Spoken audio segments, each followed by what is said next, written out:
মঞ্চে বক্তব্য দেওয়ার যোগ্যতা আমার ভিতরে নয়।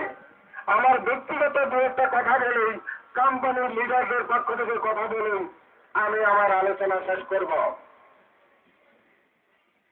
তবে আপনাদেরকে গোলাপ শুভেচ্ছা, ততগুলো গোলাপ দিয়ে যতগুলো গোলাপ ফুটেছিল সমস্ত পৃথিবীতে হাস্য ফেলে।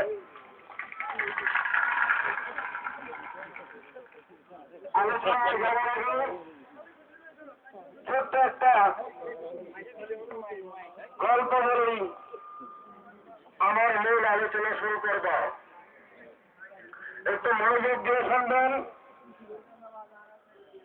একটি জাহাজ সামনে আগাচ্ছে, ক্যাপ্টেন হাল ধরে আছে, পাইলট কো পাইলট সবাই মিলে মিষ্টি কিছু এই জাহাজের ম্যানেজমেন্টে আছে। কিন্তু জাহাজে প্রচুর যাত্রী ছিল, তাদের কাঙ্ক্ষিত লক্ষ্য স্বপ্ন পূরণের রাজ্য যাবে তারা। এমনি অবস্থানে অদৃশ্য শক্তির বলে জাহাজের নিচে হঠাৎ করে ফুটো হয়ে যায়। বায়ু উঠতেছে, পূর্বাভাস যে কোনো সময় জাহাজ চলে যেতে পারে। এমনি অবস্থানে আত্মরক্ষার জন্য কিছু যাত্রী হই হল্লা চিল্লাচিল্লি করে জাহাজের পরিবেশকে নষ্ট করে দিচ্ছে।